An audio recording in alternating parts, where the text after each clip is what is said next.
Welcome back to Asinine Radio, a weekly podcast where we talk about music, and, well, that's pretty much it. So, let's go!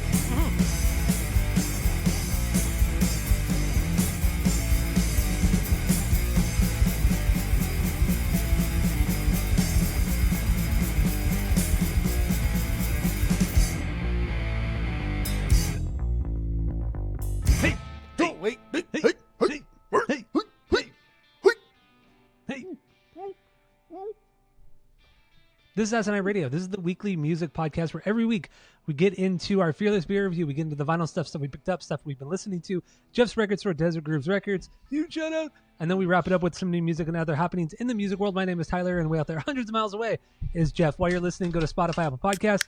Give us 5 stars. If you're watching on YouTube, you smash that subscribe button, dude. That's what the kids say. That's all I have for the boring intro. So let's jump into this Fearless Beer Review. What do you got today, Jeff? Go. I've got this. What is that? From Great Cocoa Notion Brewing. It's called Stacks of Cocoa Nut. Imperial Stout, coffee, maple syrup, coconut, 11%. Great Notion Brewing. They're in Portland, Oregon. They're in Portland. I was at a tap house the other day. Was in front of the Pod Sloan, and it's a cool spot. He goes to a record store a lot, and we go to his place a lot, so it's nice. But he has a cool selection of beer, and he likes beer a lot. So I always buy like 3 or 4 stouts when I go there that I haven't had, and this is the first of the series. So I don't know. Very nice. Very nice. Well, I like. We were supposed to drink the same beer today, but you messed up. You messed up. It's not like that's what you sound like a dweeb. We were supposed to drink the Great White right here. Dweeb. Lost Coast Brewery. This is their wheat ale, and I guess it's a wheat ale, right? I don't know, but it's 4.8 ABV. We both had this before. Jeff can never get it out in Arizona, so it's always a treat for him. He always brings some out from California, and I bring it out from California as well. It really is like a treat. Something I have like a couple times a year. It's so good. I did call him too. I called the brewery twice. The first time I called, they didn't answer. And they had an answering machine too, which I always think is weird when a business has an answering machine like that. And the second time I called, answering machine left a message. I have heard nothing. Wonderful. Because I wanted to ask if they still make bottles. Remember? Yeah, we were told from a local place here in California that they only serve this in cans and on tap now. They've discontinued the bottles, but then there's a liquor store near me that does sell them in bottles still. But I think they might be old. And that's not be old. That's not like a schmuck liquor store though. You know, like that liquor store I assume like turns over beer pretty quickly.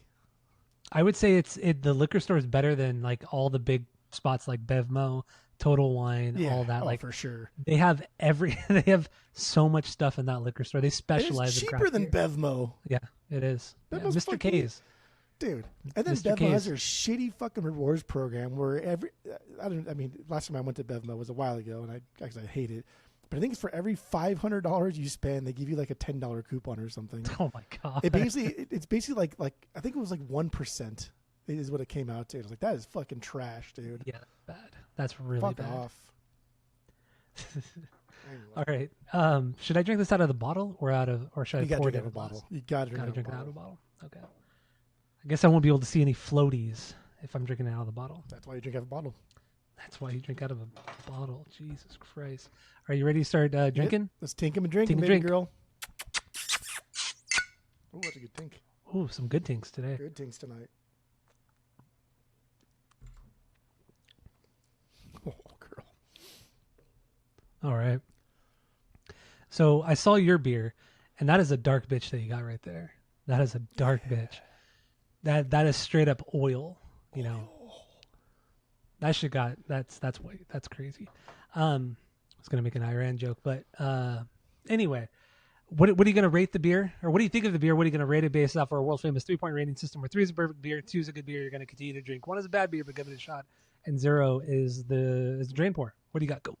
So it smells mapley and it smells coffee.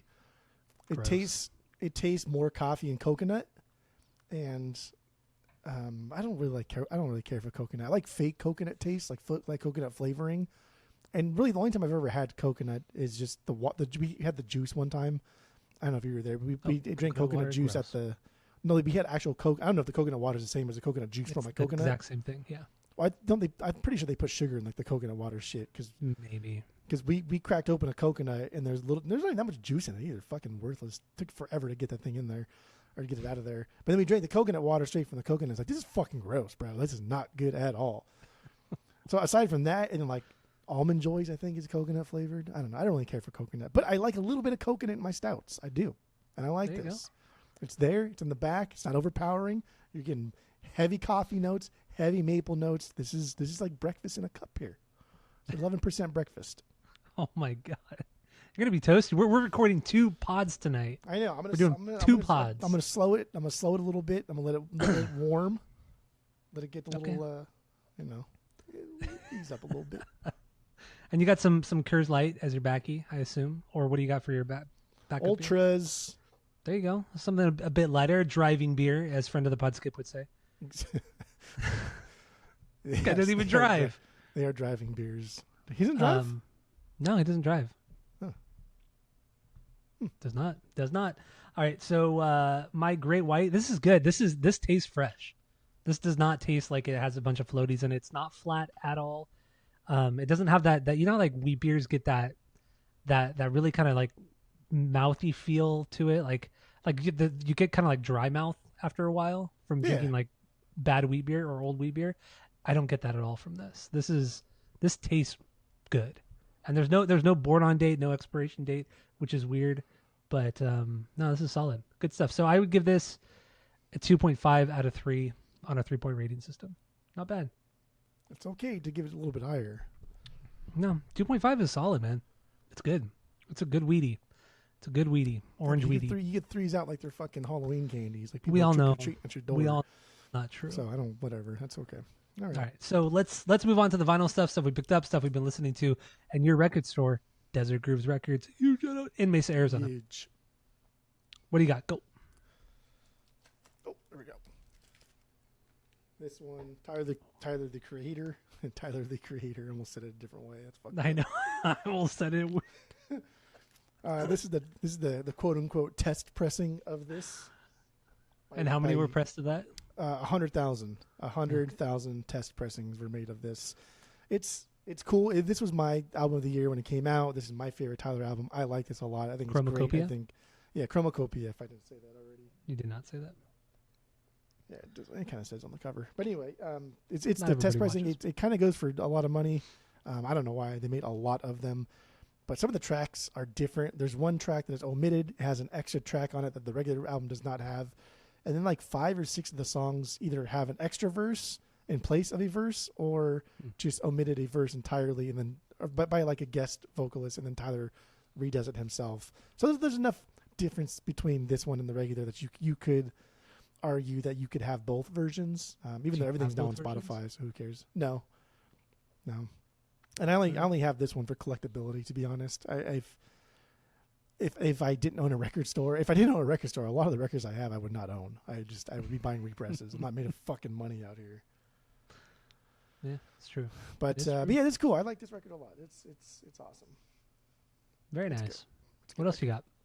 This one, Thrice. Ooh, Thrice, baby. Identity Crisis. There you go. Identity Crisis. Their first album. Oh no. Their best album, honestly. Easy Tiger. This is the repress. We both got this one. Mm-hmm. We did. It was kind of nice to get this finally. I almost got it once, an original of it, but I was a nice guy, and I told the person I was buying from that it was an original, and I would gladly offer him what he asked. I think he was asking like $30 for the Thrice record, but then he had other Thrice records that I was gonna buy all of them.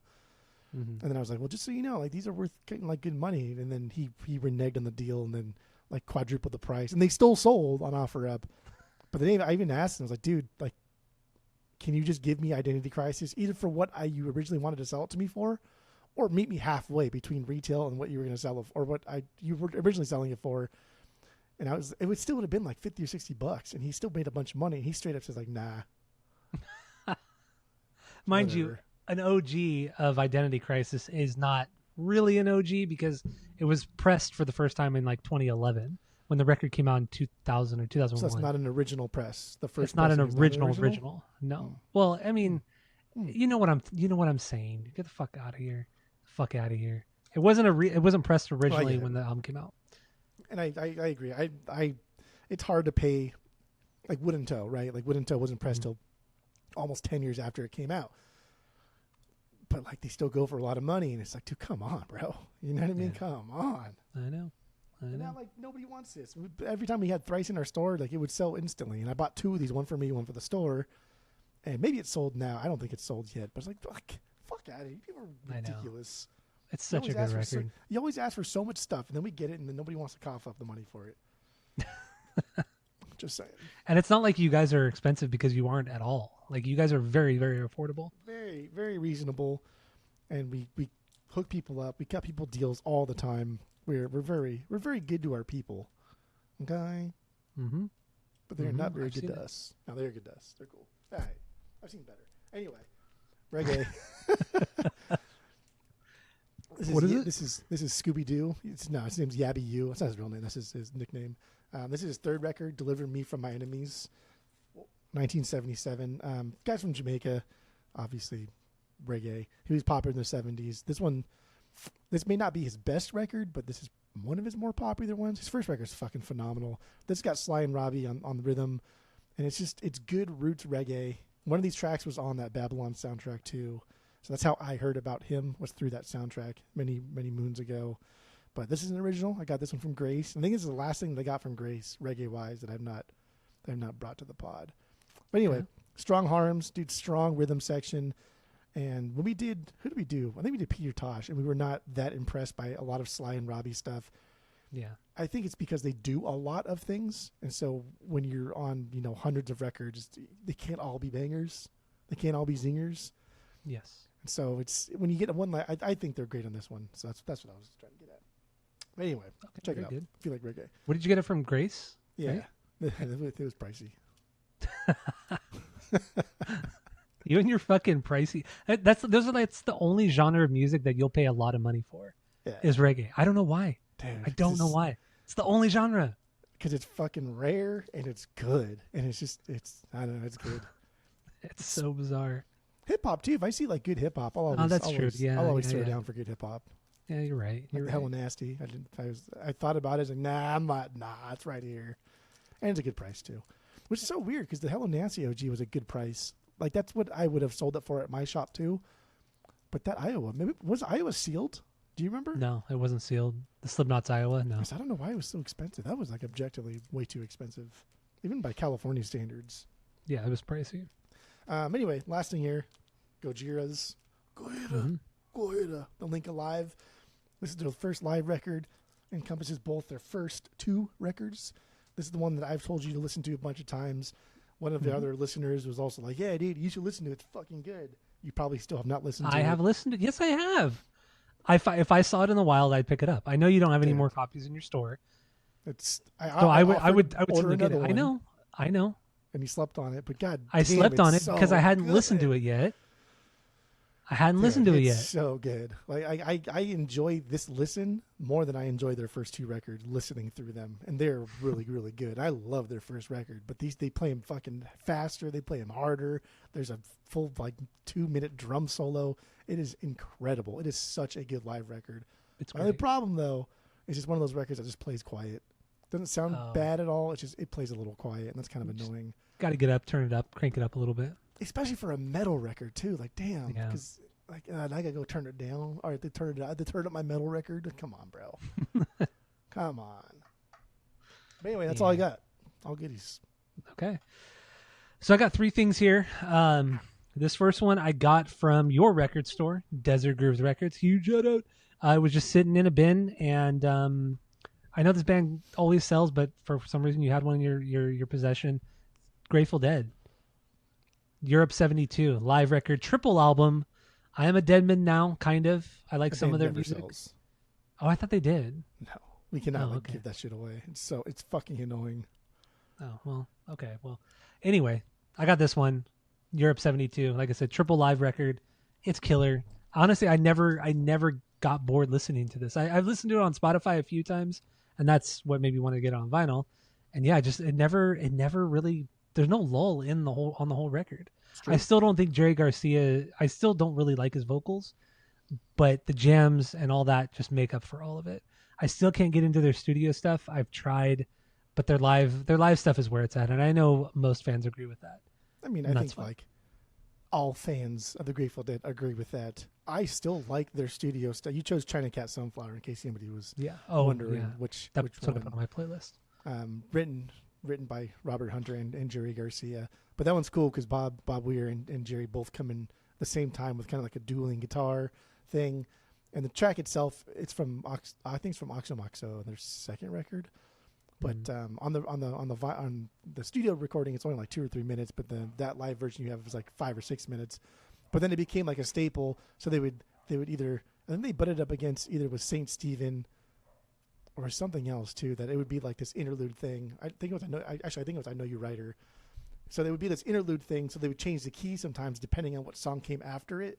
And then sometimes they would just change the key like midway through the song, and they would just like, let's just go up a fucking octave or something, and then they would go into I Know You Writer or Saint Stephen or Dark Star, whatever the fuck it was. So it's a great song. It's fucking a fantastic song, but it's also like a transition for them. It's something they can use to kind of like dick around with and go in any direction that they want to go in. Yeah. Incredible song, incredible album, incredible band. But the studio album's good. They're not bad. Yeah. They're good. They're whatever. And also, this is an OG from 1972. So there you go. Just wanted to throw that out there. Does it have the booklet? It does have the booklet. Yes. Nice. Yeah, it has the booklet. So OG. There you go. Next up, this is a new record that just came out a couple weeks ago. I know you don't like this record for whatever. I mean, it's fine. I actually do understand why you don't like it, but I like it. It's Rob Zombie's new record, The Great Satan. Rob Zombie's always had like a handful of songs that I've really liked, but this record, there's just something about it. Actually, I know what it is. A lot of this record sounds like Wednesday 13, and I love Wednesday 13. You're indifferent generally with him, but yeah, no, this is like straight up like a solid, heavier Wednesday 13, and it's good, man. This record's really fun. Good. It's fun. It's a lot of fun. It's just not something I would ever go back to. And so it's one LP. It's on like this ghostly translucent black. You would know what it. I don't know if you know what that is, but I know if you saw it, you know what it is. But actually, I could just fucking take it out. No, I don't want to take it out. I could take it out because I do want to show you the booklet too. The Great Satan. Great Dr. Satan. Yeah, Dr. Satan. That's a Rob Zombie reference, dude. Because we're Rob Zombie men now. But here we go. Let's see here. Where are you, little bitch? Damn, there's already a bunch of Clear with Black Smoke, Clear with White Swirl. That one right there. It's like the ghost thing that has those like dots on it. Oh yeah, but it's translucent. Yeah. Those are cool. I like those. It's hard to explain what it is until you actually see it. So if you're watching the video of us right now, you could see it. But yeah, that's what it is. That's the variant. And then it came with this like massive fucking booklet. It's things like, I mean, it's hard to tell. This is the booklet right here, and it's like, I mean, it's fucking thick. It's probably like 30 pages. And it's almost like newspaper clippings and just random pictures. Yeah, yes, exactly. That's exactly what it is. Yeah, it's like a zine. But yeah, that's so cool. if you're looking at it, if you're watching us, you can see it right now. I mean, packaging wise, like if I'm gonna pay $30-$40 for a record, just give me that. It wasn't even that much, but that's a good deal then. Yeah, no, it was a very good deal, and it's a fucking great record, man. It's a great record. And yeah, and it has some of the old guys back in the band too, like Gingerfish on drums. Supposedly he's on drums. He's credited as the drummer on the record, but then if you look at the liner notes, it says additional drums by this guy named Scott Fryer. I don't know who he is. Fryer. But normally if it says additional drums by, it means they actually played all the drums on the record. That's an industry secret per Josh Freese. Per Josh Freese. That's what he said. He always says that in interviews. So whenever you see my name as an additional drummer, it means I played the drums. Because he wants that cred. Yeah, that's what that means. So, yeah, The Great Satan from the Rob Zombies. Go check it out. It's killer. It's a lot of fun. Even if you don't like Rob Zombie, it doesn't really sound like him. So there you go. Next up, last thing here. I got this from the OC record show that you and I were at a few weeks ago when you were out here in California. And Yeah, this is Refused. Songs to Fan the Flame of Discontent. Their second record from 1996. This is a U.S. OG press. Of course, I would love to have a Sweden OG, but I will. Take what I you will. can I'm get. fine. Yeah, it was fairly priced, and it's an OG. And this motherfucker is clean. Not a single pop. Not a single bit of surface noise. Like this thing is immaculate. Like truly, truly immaculate for an OG, for a record that's 30 years old. This record is 30 fucking years old. But just, Refused, incredible hardcore music that just changed the face of hardcore music and punk music in general after this. Refused are just truly, I think they're truly underrated. They are truly, truly underrated band. Yeah, I agree. And I mean, when we saw them live, they put on a show that was better than I knew they were going to put on a good show because I have heard they are already putting on good shows, but it was better than I had anticipated. Yeah, that was that farewell tour that we went to. It's fantastic. And I only saw them once before in 2013, 2014. Saw them at the Observatory, and they were incredible then too. It's fucking great. That'd be cool to see them at the Observatory. Yeah, that's where I met Kyle Gass from Tenacious D. Oh, name dropping. But was he wearing his Trainwreck T-shirt? No, he was not. He was not. So Refused, Songs to Fan the Flame of Discontent, incredible record. Like I said, second record. So that's all I have. Do you have anything else? That's good. No, that was good. Yeah, no new music I feel like that's worth talking about came out. So nothing to talk about there, right? No, I don't think so. Yeah, nothing. Well, Phil Campbell from Motorhead died. There you go. I guess that's newsworthy. Long time guitar player. He died. Didn't really specify how, but 64. So there you go. Pretty much everybody. No, it's not. Pretty much everybody who's ever played with Motorhead is dead. That's wild to think. I think like 80% of the people who've ever played with them are dead now. It's not funny, but like it's kind of fucking morbid, and because it's so morbid, it's funny. Yeah. And they've had a lot of members, so there you go. All right, so we good? Getting into the main episodes? Yeah, that's it. Okay, so thank you all for listening. Go to Spotify, Apple Podcasts, give us 5 stars. Watch on YouTube, subscribe, dude. That's what they say. And that's it. That's all. Self-titled season